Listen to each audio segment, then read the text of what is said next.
Knicks. I'm back in the New York groove. Well, it's the Knicks. New York be about the Knicks, huh? But the best thing about New York City is K-N-I-C-K-S. Everybody say go New York, go New York, go! Go New York, go New York, go! Everybody, it is the New York Knicks podcast, episode 637. How you doing, Mark? I am good. The trade deadline came and went, and it's a whole new world of Knicks stuff. There's a lot going on. There is A lot going on. A big trade deadline. If you're an Atlanta Hawk fan, it was quite a disappointing trade deadline because how funny is it that basically you're like DeJounte Murray and Trae Young do not work together. They do not work together. We're gonna trade you. We're gonna trade you. Oh, hey guys, you're still playing together. I hope our season goes well from here. I'm sure that was great for morale.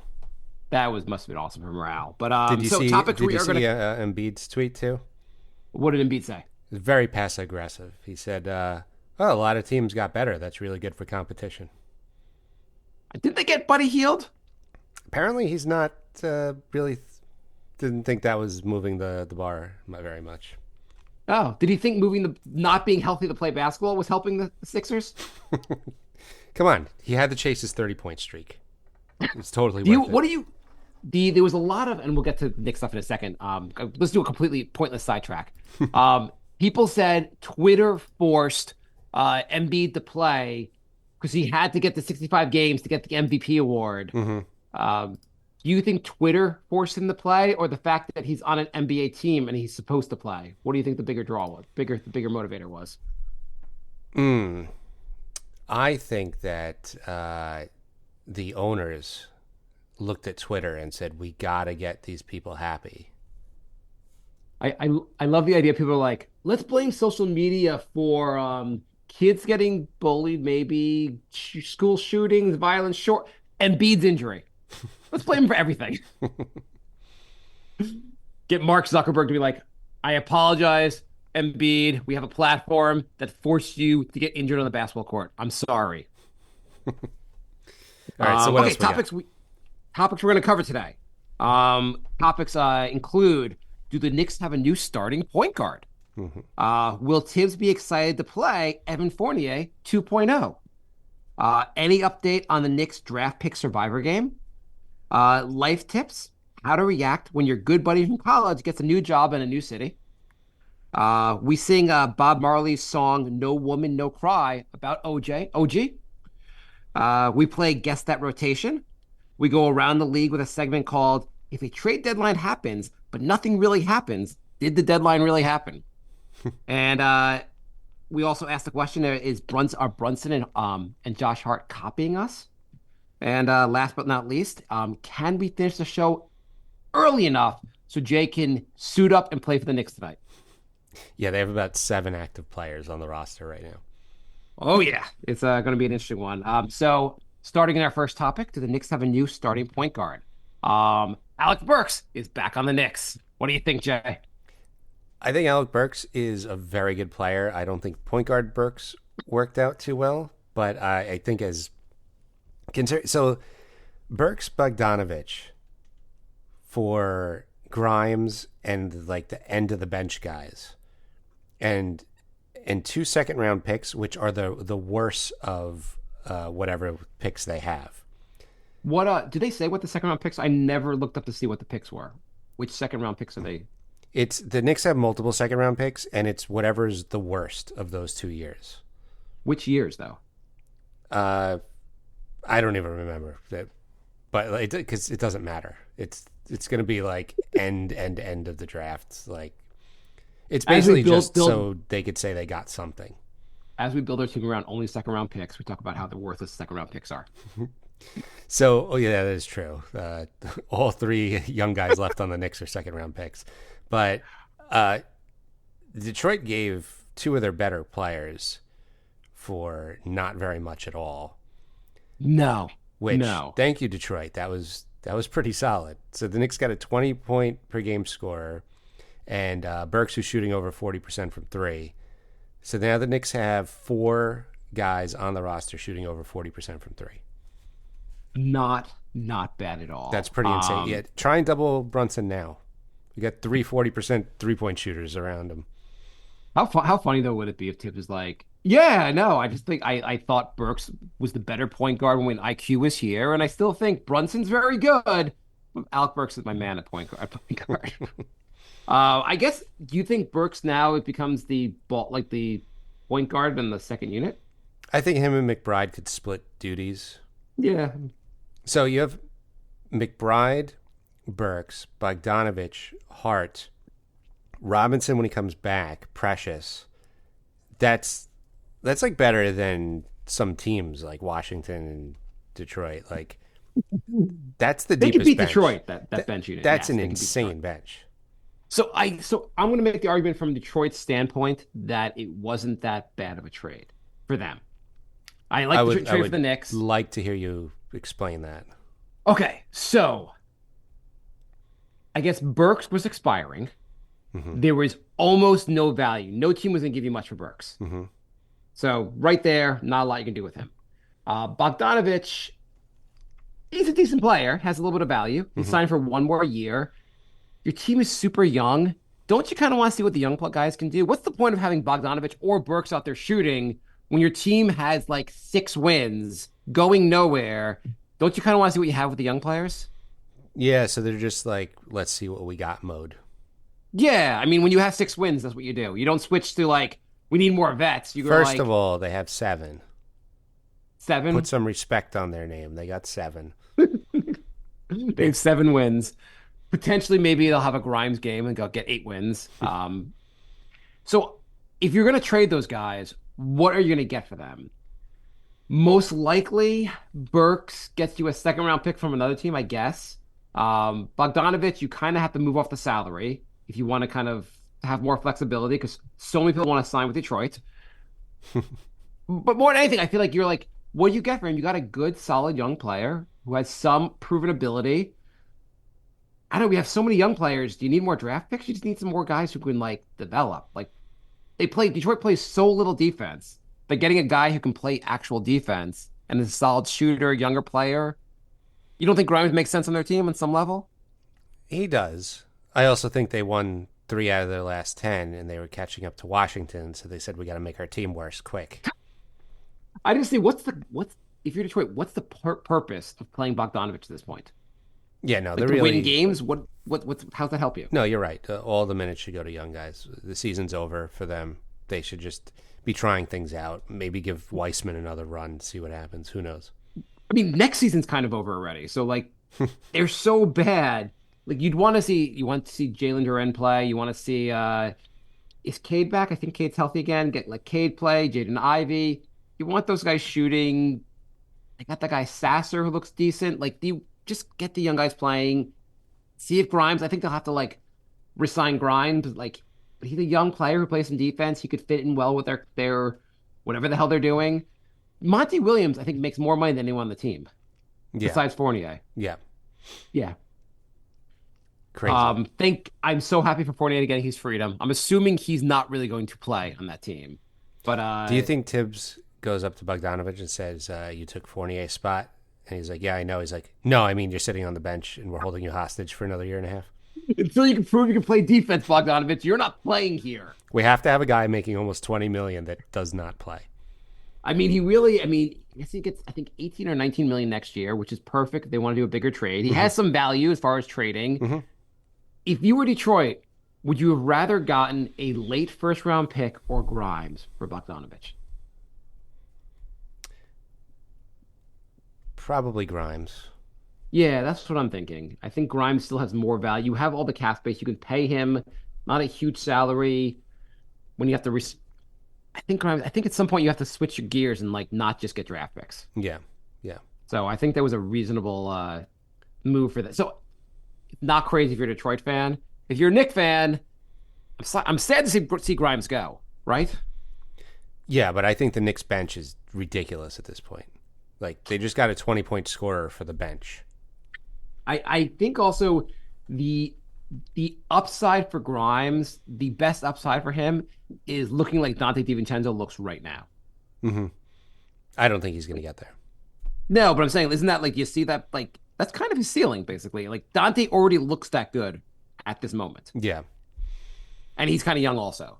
Dante's playing so out of his mind. Like, Grimes was never going to, he was the new Obi. He just wasn't going to get more than the backup minutes for Dante. I mean, there were plenty of backup minutes to go with like no one healthy, but you also now needed another player also. Like so, also came out today. OG had surgery. He's going to be out for 3 more weeks. Randall's going to be evaluated in a few weeks. Grimes is still out of the team. So the surgery apparently is a minor surgery, so it's a fairly quick recovery. It's going to be 3 weeks. Hopefully, one of those weeks is All-Star break. So as long as he's back by mid-March, like that's plenty of time before the playoffs. The Knicks, there are a lot of games over 500. Do they have to get the 3rd seed? No, the Knicks would be the 5th seed, the 6th seed, as long as you avoid the play-in. I would really rather them get the 2 seed, but yeah, it's not imperative, but it'd be nice. Yeah, and the Knicks just need, as you said, like in the Laker game, Brunson was just getting doubled. And people were like, they figured out Brunson. Yeah, you figured out that if Brunson has no one to pass to who could shoot, yeah, you can guard him, but you need someone else who can draw the defense. Yeah, I mean, now that we got Boggs and Burke, and then you add OG and Randall, like, you really can't double Brunson. No, you really. I mean, even with those guys are out. We just have Bogdanovic and Brunson on the floor. Bogdanovic is a really good scorer. You cannot just leave him alone. By the way, figuring Brunson out, didn't he score like 38 points anyway? Yeah, well, everyone was reciting, I guess, really the 4th quarter, but like they're like, we figured him out. He had like a hell of a game against you guys for figuring him out. We held him under 40, and then he sprained his ankle. So that'd be like when the Knicks used to play before, when the Knicks were just terrible, and they'd be like, so and so shut down Giannis, and you're like, by shut him down, you mean holding him just under like all NBA numbers? Right, he averages 28, and the Knicks held him to 26. Shut him down. Yeah, whoa, way to shut him down. Yeah, like it's also Brunson even had a decent shooting game against the Lakers. It's just whatever. So what do you think the lineup looks? Well, let's talk about Bogdanovic briefly. So how do you think? Well, I guess what does the lineup look like, Jay? With everyone before OG and everyone comes back, what does the lineup look like? What's the starting unit now? Is Precious still starting? Is Bogdanovic starting? I think Bogdanovic might start until OG comes back.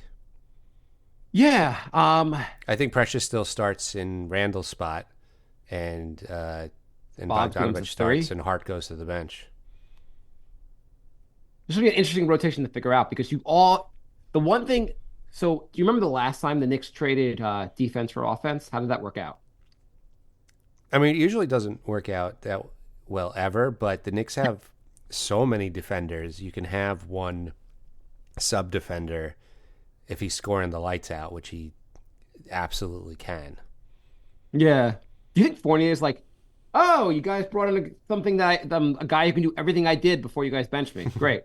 Awesome. I mean, like Milwaukee, it doesn't look like it's working out great, but they traded multiple defenders to get Dame.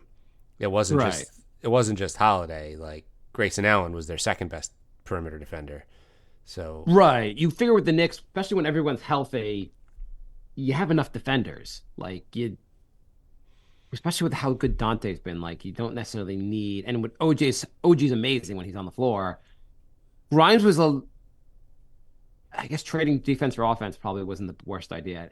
So Bogdanovic, I was reading online that people say he's like, at least some fans were saying that he's not quite a turnstile on defense, though he's not great on defense.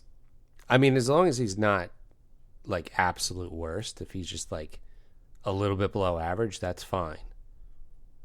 Yeah, he's a big guy. Like all he has to do is just like not get burnt. Like he's not the quickest, but he's big, so he is hard to get around. He's 6'7", he's like 220. He's a decent sized guy. Yeah. I also feel like when you're on a team that no one's playing defense, you're like, whatever. If you're on a team where everyone's giving all on defense, you might look a little better. Exactly. That's what everyone's theory was if Murray got traded here. Yeah. I mean, look at I don't know how Precious looked in defense. when he was on like Toronto, he looks kind of awesome now because he's like, I'm just going to buy in because everyone else here is like giving in their all on defense. Yeah. Yeah. Um, but yeah, Bogdanovic. So you're picturing the starting lineup being Brunson, Devo, Bogdanovic, Precious, and iHeart. Yeah. Until everybody comes back. Yeah. Yeah, yeah. I mean, like that's a whole nother. I assume Bogdanovich goes to the bench at that point. Obviously, Precious does too. Yeah. Um, I don't think iHeart does though when Mitch comes back. I don't think you could. I That'll be an interesting discussion for the offseason because I feel like iHeart's a must bring back. Definitely. I'm just saying if Mitch comes back before the playoffs, I still think he should come off the bench. Yeah, well, if he comes back for the playoffs, he's not going to be like you don't go from coming back from your injury to playing 48 minutes. Mm-hmm. Like if anything, you'd want to limit his minutes to like 20 minutes a game anyway, so it's very justifiable to keep him on the bench. And iHeart's also just been awesome. Yeah. He's way better on offense, so it makes more sense for him to be the starter. By the way, for the longest time, I've been saying that. So when the Knicks traded the number 11 draft pick to like save cap space to get Brunson, then a few days later they traded Noel and Burks. They moved a bunch of other cap space, and my thought was they never really needed to trade that number 11 pick. They could have kept the 11 pick and gotten Brunson, and the number 11 pick turned out to be Jalen Williams, who would have been amazing. But someone made the point to me online. They're like, "Well, if you hadn't moved off that money, you couldn't have signed iHeart." And I was like, oh, okay, solid point. I like iHeart. Yeah, that's a good point. The fact that they got all these players without trading a draft pick, the Knicks might actually be able to use some draft picks now. They didn't trade either draft pick for this year. They have the Dallas pick, which is maybe around 17, 18. The Knicks pick, maybe around 20 to 23. I feel like when your team gets to this point where you're getting close to being capped out, you might want some affordable young talent, especially when injuries happen. I think it would be, unless they're using these two picks in a bigger trade, I think the Knicks would be insane not to just draft guys and keep them on the roster and try to develop them. Yeah. I mean, maybe you get a Jalen Williams where he's like way better than projected. And then you could get rid of a higher paid salary and start putting that guy in. I mean, we built our team around a guy who was picked 34th in the draft, and it's working out pretty well. Exactly. I was talking to someone today who was pointing out like how insane the team looks since Brunson got here. Like the team from like 3 years ago, like we've almost turned over the entire roster, and everything's possible because Jalen Brunson went from like, oh, I'm kind of a role player to superstar, has made a kind of a big difference. Yeah. He's that all that talk from the national media about the Knicks never having the best player on the court, like that's just wrong. There aren't that many guys that are better than Brunson. I mean, there are guys that are better, clearly, but like, would you put him in the top 20 at this point? Is he top 20? Yeah. In the NBA. Yeah, absolutely. Yeah. He just made the All-Star team, like so that's top 24 supposedly. But he's easily top 20. Yeah. I mean, there are a lot of guys who are who are quote unquote better. Damian Williams. I'm sorry. Dame has made the Lillard made the All-Star team. I would take Brunson over Dame right now. Yeah. Heartbeat. Yeah, absolutely. Brunson has looked unbelievable. Like it is so shocking how the Knicks brought this guy in, and you were like, I mean, I saw a whole thing on Twitter now where people are, and I'm sure you've noticed this, where people are like pulling people's tweets up from like a year and a half ago, being like, "Oh, not so great. Knicks are overpaying," and people are like, "Yeah, how's it going now? What do you think now?" I'm glad we don't have any tweets like that to pull up. Well, our viewpoint was like, "Oh, it's a solid move. Knicks have had nothing at point guard. He'll be solid." I like that we're a rational podcast. Well, I think we had said at the time that the salary seemed like decent, maybe a slight overpay, but we weren't really like, we were so desperate for a point guard. He seemed good enough. He looked well in the playoffs. Yeah. I mean, Jay, in your wildest dreams, would you have thought Brunson would be this good? Absolutely not. No. When did you start noticing you're like, this might be something different than we realized? I think in that Miami series when Randall was playing hurt, and then RJ started falling off, and IQ disappeared, and then Brunson was still just kicking their ass. And I was like, they're 100% focused on him, and he's still doing it. This might be something here. I would say earlier for me, like around the beginning when he first got here, he was trying to figure out, I feel like how much he should be shooting versus passing to the guys and trying to like figure out the balance. It was somewhere in the second half of last year, and the Knicks were playing well at this point. I guess maybe after Hart got here. Or even before that, I was like, I'm just expecting Brunson to score 20 points a game now. I'm kind of expecting him to be awesome. You started being like, okay, Brunson's a given. He'll play well tonight, which is like a whole new thing. The Miami series was a whole other level, though. You're watching him being like, as you said, you're like, normal guys don't do this in the playoffs. Yeah, yeah, yeah. I mean, playoffs get harder, and his numbers went up, and that's when I was like, holy shit! Like, he's actually elevating his game against a very, very good team. Like, this is getting pretty crazy. One of the best coaches in NBA history is like, I got to stop this guy, and he couldn't, like a large portions of the series. Yeah, yeah.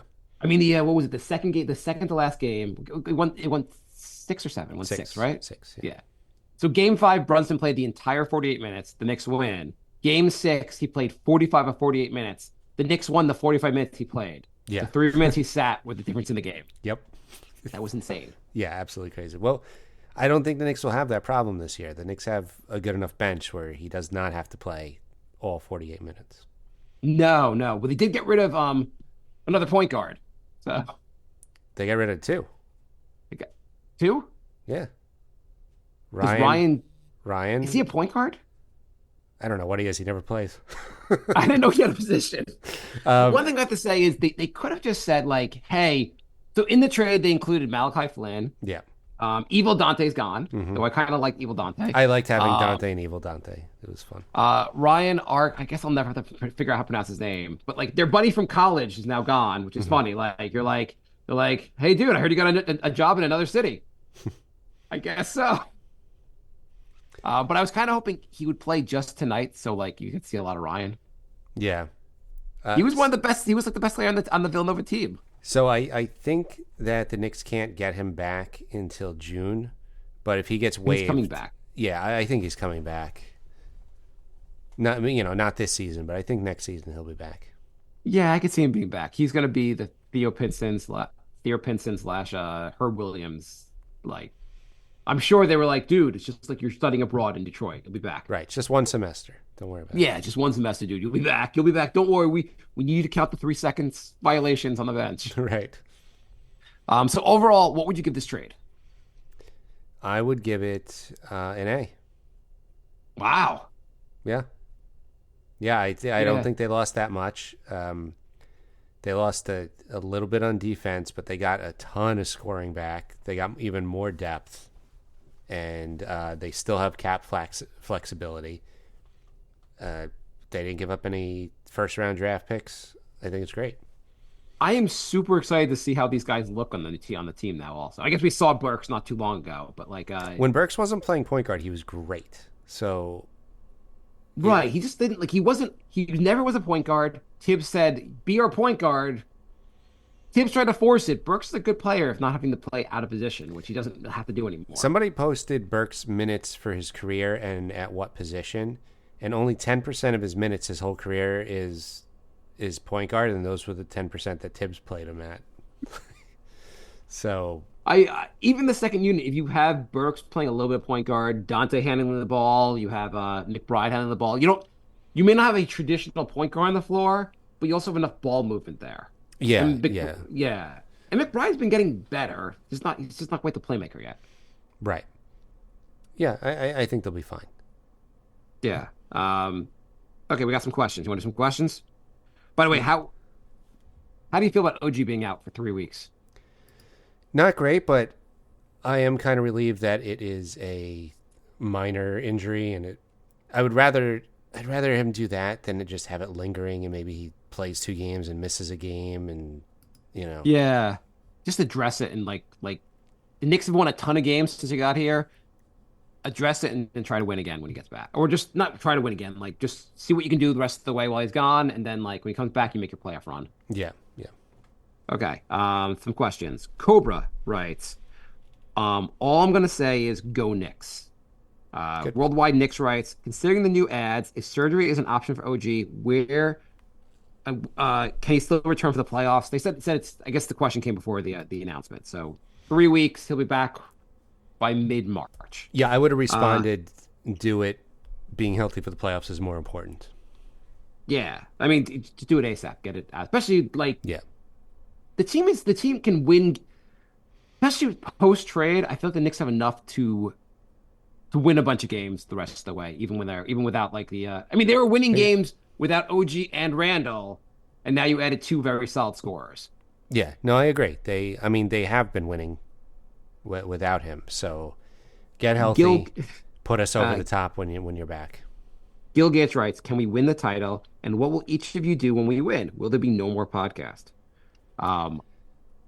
I'm fine retiring the show after we win the we'll do an episode after the Knicks win the title. Mm-hmm. We will celebrate, and that's the end of the show. Yeah, we can't record. Like, there's no the show will only go downhill from there. It's over when the Knicks win the title. It'll be like when the Giants beat the Pats for the second time. I stopped watching football, and it was the best decision. They've stunk ever since. I got to see my favorite team beat my least favorite team. Same with the Knicks. If they win the championship, we'll do our last episode. We'll thank all the fans, and we'll walk off into the sunset. I might start a horror movie podcast. You might start what? A horror movie podcast. Okay, there you go. I might not be joining you for that one, but we will do a Knicks meetup at the championship parade. Yes. So, do you think this team is good enough to win the title, Jay? I do. I can't believe I'm saying this, but I do. I really do. 2 weeks in a row, you feel strongly about this, huh? Last week you said the same thing. If everybody is healthy for the playoffs, they clearly have the deepest team in the league. All the other teams are so top heavy. It's just super risky. What if everyone's not healthy? What if Randall is not back? Can we win it? If Randall's not back, it's going to be tough. I mean, say what you want about Randall. His gravity alone, he gets double teamed. It makes open shots for other players. He is a willing passer. He's a great rebounder. It'll just be tougher. Who's it more important to get back, OG or Randall? Probably OG. Ooh, I guess you don't like Randall. I know you're a Randall hater. Next tomorrow on Twitter, Jay says Randall sucks and should be traded. I mean, I would say they have OG has just looked so goddamn good that I think it'd be easier to replace Randall scoring. I mean, especially with the new guys they got than replacing OG. Yeah, OG just seemed like such a game changer. But they're both awesome. I agree with you. If healthy, what is there a team they can't beat? Is it crazy for them to beat Milwaukee, or Philly's not going to be good? Like, Embiid's obviously hurting. Boston is within reason. I mean, this team's healthy. We can take on Boston. Yeah. Why not? Yeah, I don't see why not. I mean, it's not like the games where the Knicks were very competitive before the OG trade. Like, they needed the refs in the beginning of the season just to beat the Knicks, and now the Knicks got a lot better. Although, I mean, Boston did get Xavier Tillman today, so I don't know. That's a pretty big move. I mean, like, getting Xavier, a guy other people have heard of. Have they? I don't know. I've heard. I don't actually know what position he plays, but I think he's a big man. He's a big man, yeah. Okay, cool. That's as much as anyone actually knew about him prior to the trade. Right. The huge move. I'm also for the Celtics. I was listening to Bill Simmons. He made a point. Do you know who Bill Simmons called their glue guy now? Porzingis? Yeah, he's like the one guy I don't think we can win without is Porzingis. He's been that good for us. And there's not a chance that he'll be healthy throughout the playoffs. So that's why I want the Knicks to get the 2 or 3 seed. They wouldn't play Boston until the conference finals, and I really doubt he'll be around for that. Yeah. This team looks real. I mean, this is the best the team has looked since the 90s. Mm-hmm. This team looks awesome. Yeah. And you're right. Like the team, like, they gave Boston a lot of problems before they got OG. Once they got OG, they played like a team on fire. And OG went down, the team still played freaking good, even without Randall. Like, these guys play hard. Yep. John Jacob writes, can Bogey be trusted on the defensive end? I don't see a world where he's playing late in games due to his poor defense. If he's hot, he plays. If not, there's plenty of other bodies to play. The Knicks have options. They can mix and match. They're very, very versatile, and they could throw so many different looks at the other teams now. It should be interesting. I'm pretty sure Tibbs has no problem benching an all three no D guy. He might have done that previously. Maybe. So I think we're probably good on. I mean, really, with everyone healthy, there's really no, unless Bogdanovic is playing out of his mind, there's no reason he'd finish a game for us anyway. Right. Like you just wouldn't want him on the floor with like. It's not that you wouldn't want him. He's just not he's like the sixth best guy, and you want your top 5 on the floor. Right. The guys on the floor, like everyone healthy, like OG, Randall, Brunson, DiVincenzo, like there's just no room for him on the floor. Yeah. Do you think whatever happens this year at the playoffs, do you think this means big trade is coming this summer? I can 100% guarantee that big trade rumor is coming this summer. That rumor, that will be a big because it's the same situation. We have a $19 million expiring contract and still all the draft picks. So it's going to be the same crap all over again. Liam doesn't like using draft picks, so like he really wants to make a big trade. Yeah. I mean, it's nice that like they have all the draft capital and a contract. Like they have the room to actually add some. They might not need to at this point. You think? I think they might not need to. Yeah. Well, I mean, you have to see what they do with the offseason. I mean, like as far as bringing, I have to see how the playoffs go. If the Knicks are healthy, you see how the playoffs go. But they might not need to. By the way, any concern about the hottest team in the NBA used to be the Knicks. Mm-hmm. Knicks lost 1 or 2. The hottest team in the NBA right now is the Cleveland Cavaliers. Mm-hmm. Are you worried about the Cavaliers? No. Why not, Jay? They looked so good against the Knicks last year in the playoffs. Yeah, I think the Knicks just have their number, and I think they're mentally soft. So win as many as you want in the regular season. Have fun. I have no faith in their big men against our big men. No. And I don't if we don't have Mitchell Robinson back, Ihar will eat their lunch. Precious will as well. Mm-hmm. And if we do have a Mitch back, Cleveland may not want to show up for the series. And Mobley wants nothing to do with Randall. No. I mean, like, our team healthy, I don't give them a chance. Yeah. Nigel writes, considering our current health issues, but also the acquisitions and the nearing an all-star break for rest, why am I not the only one that believes we now go unbeaten for the rest of the regular season to finish 64-18? That would be funny. Let's see how the Knicks do with 7 guys today. I mean, so tonight, basically, who's healthy for tonight's game?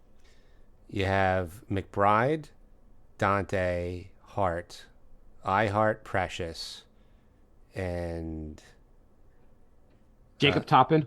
Jacob Toppin and Charlie Brown Jr. So I saw on Twitter maybe 2 weeks ago, someone wrote, who is Charlie Brown on the Knicks?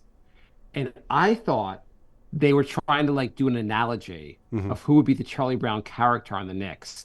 I didn't even realize there was a guy named Charlie Brown on the team. Yes, there is. I was like, I don't get the joke. You're like, all right, well, Dante is clearly Snoopy. You're trying to like, match everything. Daquan Jeffries is still on the team, right? Sure. I have to say tonight, I'm excited to watch the game tonight. Ihart shouldn't even play. Why get him injured? Why get anyone injured in this game? Like you're gonna lose the game anyway. Just let everyone play. I bet if you ask Detroit if we can play Arce and Dodano whatever tonight, I bet they'd be like, sure, let him play. I don't know. I would say see how the beginning of the game goes because I know Luka and Kyrie are there, but they traded all their big men. So this game might actually. They still have Lively. They have Lively and they have Kleber, but they traded Grant Williams, they have enough weapons. Seth Curry. Seth Curry. Oh God. Anyway, they have enough. The Knicks have no chance. Don't even try tonight. Just pretend it's an off night. Let Tibbs play some of the third quarter. I don't know. I let Jacob Toppin go like, hey Jacob, you're gonna get all the playing time your brother never got. Nick writes, where do these two fit in the rotation once everyone is healthy? They'll be the lead guys off the bench. I don't think they're going to be starting. They're going to get enough minutes. They're going to get probably 20 minutes. See, this is the thing now. They have really, really good bench players. The starters can play 32 minutes now. Well, so the bench basically would be the regular starting unit. Then you'd have Josh Hart on the bench. You would have McBride, then Bogdanovic. Who am I missing? Burks. Bogdanovic. Am I missing anyone else, though? Oh, and Precious. Precious and maybe Mitch. Yeah, maybe Mitch. You have enough on the bench. Like That's an I think 11-man rotation. That's insane. my assumption but Tibbs not going to play an 11-man rotation either. No, I mean, maybe McBride doesn't play and maybe Precious doesn't play. You get it back down to 9. I am betting that when everyone's healthy, maybe Burks doesn't play either. Or Maybe. unless Bogdanovic looks terrible on defense. I'm assuming like come playoff time, only one of those guys actually will get some minutes. Right. Probably Bogdanovic because he's a better offensive weapon. Mm-hmm. I don't know. What do you think? I think he sticks to 9. I think he likes the 9-man rotation. Yeah, so 2 guys are out. I mean, it's hard to take like Precious out. He's looked really good. I know.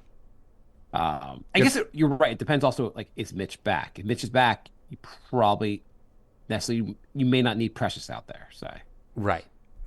But that's a big if at this point. Christian writes, when is the championship parade? Are you guys going? We are going to the parade. Mm-hmm. We're gonna have a meetup beforehand, and we are gonna spend the rest of the night drinking our brains out. Yes.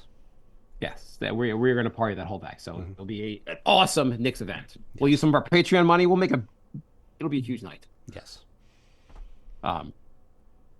Yeah. What else? You want to talk about the rest of the? Oh, by the way, not to advertise a competing podcast, but Jay, are you going to be a listener of the Roommates podcast? Yeah. I mean, Brunson and Hart doing a podcast. I'm in. Yeah, I am in. I downloaded it, haven't listened yet. I saw a clip though online where I guess Brunson was talking about when he found out that RJ was leaving. Mm-hmm. I guess he was eating or something, and RJ came up to him and is like, "I'm going to Toronto," and Brunson hadn't heard the news yet, so he was like, "Got a game later. What you visiting family?" It's like RJ like gave him a hug. He's like he had no idea why RJ was like so weird, and then he's like got the alert like a minute later. He's like, "Oh shit." That's funny. So one trade I wanted to mention real quick is the Nets traded Dinwiddie to Toronto for Schroeder and Thaddeus Young, and Dinwiddie is expected to get waived. Okay. I wanted to play a clip of a Nets Spaces real quick. Wait, hang on. Before you do that, just to understand this, they traded Dinwiddie's expiring, right? Mm-hmm. But why do they need Thaddeus? But aren't the other 2 guys expiring also? It's a weird trade. Is Thaddeus? Am I wrong about that? I thought Schroeder's going to be a free agent also. I don't know I what could be either wrong. team's Okay. doing. in What this I mean, what the hell are the Nets doing? Play the Spaces clip. Okay. We've heard that happen before. Hopefully that happens with Spencer Dinwiddie. And whether they choose to go as Cam or they choose to whatever, just make it. Eric, Yep. you okay? Yep, I am. I gotta head out, guys. All right, let us know you're all right, man. So does anything sum up the Nets? You guys into a car crash while complaining about Dinwiddie. Does anything summarize the Nets season more than getting into a car crash while ranting about Dinwiddie? Holy shit! Why would you? I mean, I gotta say, I don't know if it's against the law, but it's probably not a good idea to podcast while you're driving. Yeah. I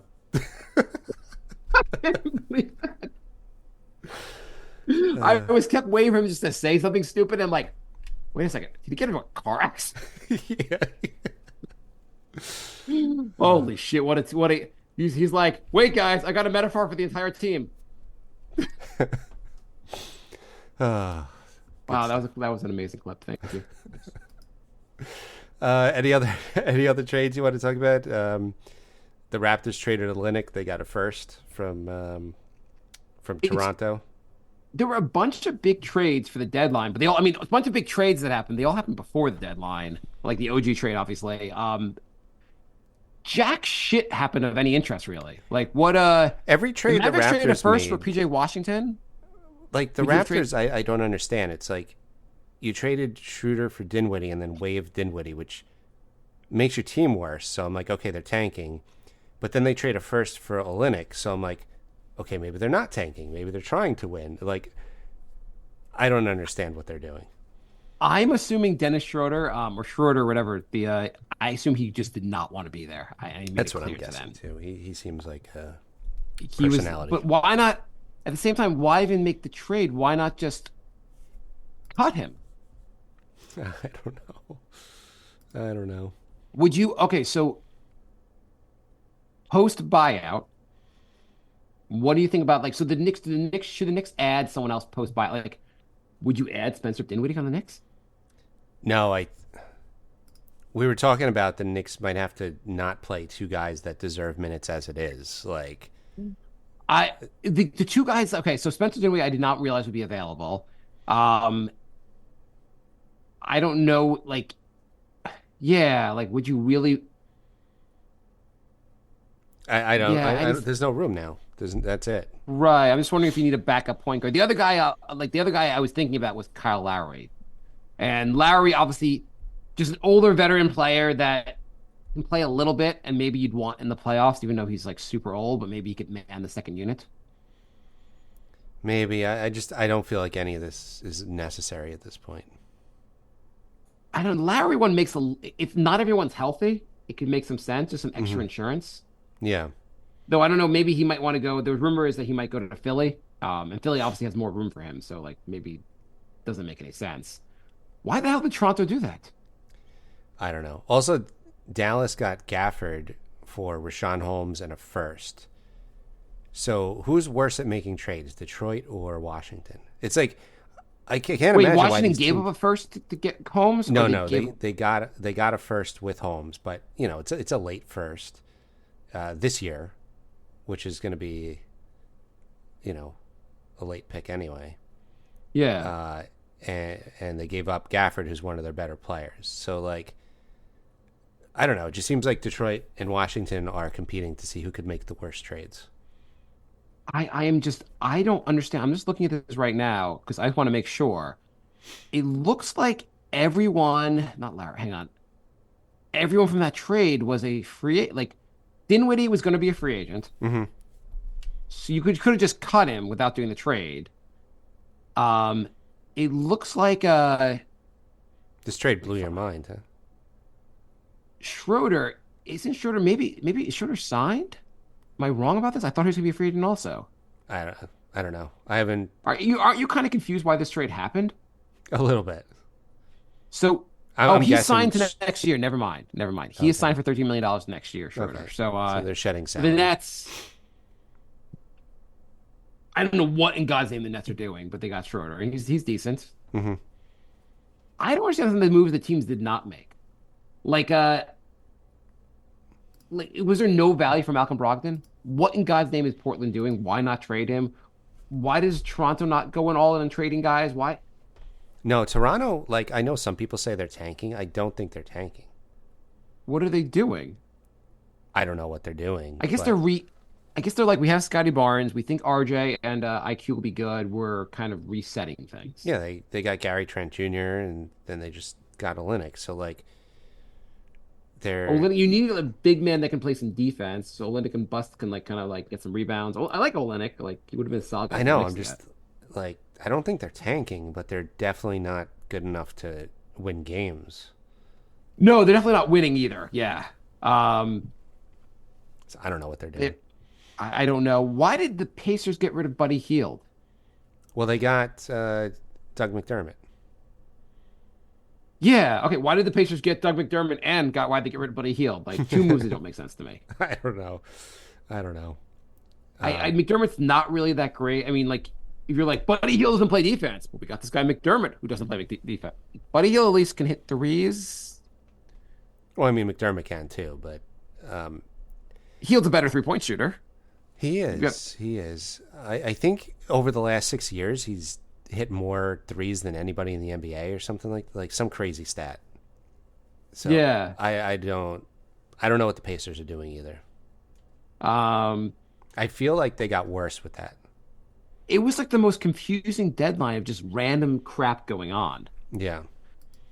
Like the Bucks got Patrick Beverley from the Sixers, and I was like, okay, maybe you don't necessarily need Patrick Beverley anymore, but why would you trade him to like the team you're playing in the playoffs? Well, I saw people saying, well, they finally got a defensive backcourt guy. I'm like, that was like 4 years ago. The guy's 35. He's not really covering anybody anymore. Yeah, I guess it didn't. Like, it's just weird to make a trade with a team you're like, we might play each other in the playoffs. I mean, maybe the Sixers think Campaign's better than Patrick Beverley. I mean, that's not a crazy thought. Which bad player do you guys want? It was an interesting deadline. Knicks are going to be awesome. I'm so happy with this team. Yeah, I thought the Knicks had the best trade deadline, and then maybe Dallas after that. They got P.J. Washington and Gafford. I think Dallas definitely improved. But yeah, they needed to get a better front court, and I think they did. Other than that, I don't think anybody really improved. I think the Knicks clearly won.